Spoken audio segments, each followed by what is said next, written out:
प्रिय छात्र छात्राओं, कल हम इसी कक्षा में बात कर रहे थे ध्वनि परिवर्तन की दिशाएं, और ध्वनि परिवर्तन की दिशाओं में हमने विभिन्न मुद्दों पे बात की थी। इससे पहले हम ध्वनि परिवर्तन की जो दिशाएं हैं उनमें 4 दिशाओं पे चर्चा कर चुके हैं: समीकरण, विषमीकरण, आगम, लोप। और 5वां जो ध्वनि परिवर्तन की 5वीं दिशा है वो है आदेश, समाक्षर। समाक्षर समाक्षर लोप, इसको अक्षर लोप या समध्वनि लोप भी कहते हैं। समाक्षर लोप को अक्षर लोप अथवा समध्वनि भी कहते हैं, जहाँ पर 2 समान ध्वनियाँ एक के बाद दूसरी आती हैं।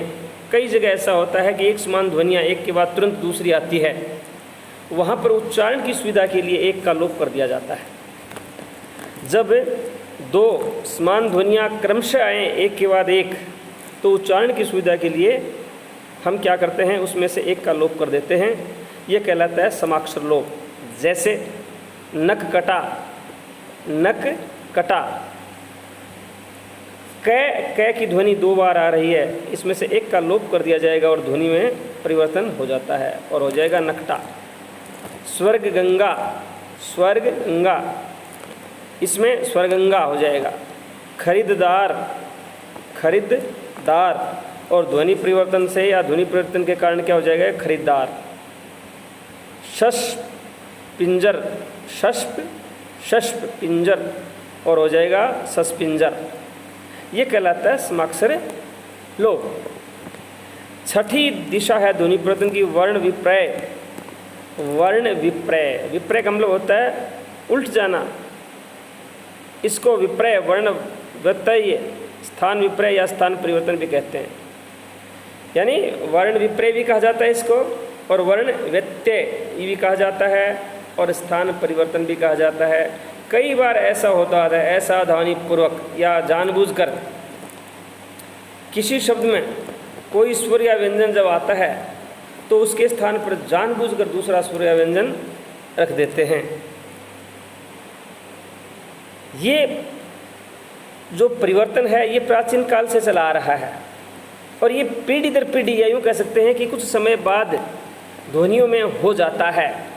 जैसे किसी ज़माने में एक शब्द था स्नान, अब हो गया नहाना। लखनऊ, लखनऊ, कुछ लोग उसको बोल देते हैं लखनऊ। चाकू, काचू, मतलब, मतबल। ये प्राय देखने को मिलता है कि मतलब के स्थान पे मतलब। वाराणसी, बनारस, इमलिका, किसी ज़माने में ध्वनि थी इमलिका और हो गया इमली। पहुँचना, चहुपना, ये कहलाता है वर्ण विप्रय। अगली दिशा है महाप्राणीकरण। कभी कभी अल्प प्राण ध्वनियों को महाप्राण बोला जाता है। भौगोलिक कारण हो सकता है या कोई और कारण हो सकता है। महाप्राण ध्वनियाँ जो हैं वो मुख सुख के लिए नहीं, अल्प प्राण ध्वनियाँ जो हैं वो मुख सुख के लिए महाप्राण बन जाती हैं। जैसे ग्रह, घर, गै की जगह घय हो गया। परसु, पै के स्थान पे फ हो गया फरसा। वाष्प, भाप। शुष्क, सूखा। वेश, भेष, वह का भय हो गया। ये कहलाता है महाप्राणीकरण। दूसरा होता है अल्प प्राणीकरण। ठीक इससे विपरीत है। कई बार महाप्राण ध्वनियों को उच्चारण की सुविधा के लिए अल्प प्राण कर देते हैं। महाप्राण ध्वनियाँ जो हैं वो क्या बन जाती हैं, अल्प प्राण बन जाती हैं। यानी जहाँ जोर देना होता है वहाँ जोर नहीं दिया जाता उच्चारण में, वो कहलाता है अल्प प्राणीकरण। जैसे स्वादिष्ट, ठ होता है स्वादिष्ट, ठ, लेकिन उच्चारण में स्वादिष्ट ट आ गया। शुद्धि, शुद्ध धी और शुद्धि द आ गया। बुद्धि, बुद्ध धी, धी होती है लेकिन बुद्धि। सिंधु, हिंदू। इस प्रकार अल्प प्राणीकरण के कारण भी ध्वनि परिवर्तन हो जाती है। घोषीकरण, कभी कभी मुख सुख के लिए अघोष ध्वनियों को घोष कर दिया जाता है, यानी वे ध्वनियाँ जो अघोष होती हैं, जिनमें स्वर तंत्री में कंपन पैदा नहीं होता, उनमें कंपन पैदा कर दिया जाता है, घोषीकरण हो जाता है। साक, साग, कै के स्थान पे गया गया, काक, काग, सती, सदी, नकद, नगद, कंटेन, कंगन। इसमें घोष ध्वनियों का अघोष कर देते हैं, जैसे तब पर, तत्पर, तब उत्कट, उत्कर्ष,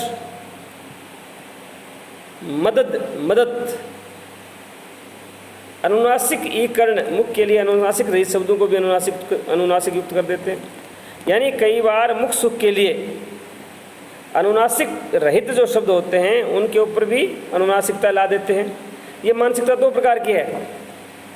कारण शब्द में नासिक की ध्वनि थी, अतः विकसित रूप में अनुनासिक आया चंद्र, चांद। जैसे किसी जमाने में चंद्र था, अब हो गया चांद। अगली विशेषता होती है अघोषीकरण। इसमें घोष ध्वनियों को अघोष कर देते हैं, कि पहले वाली में तो अघोष ध्वनियों को घोष करते हैं, यहाँ घोष ध्वनियों को अघोष कर देते हैं। जैसे तद प्लस पर हो गया तत्पर, उद प्लस कट, उत्कट, मदद, मदद। ये जो है, ये कहलाता है अघोषीकरण।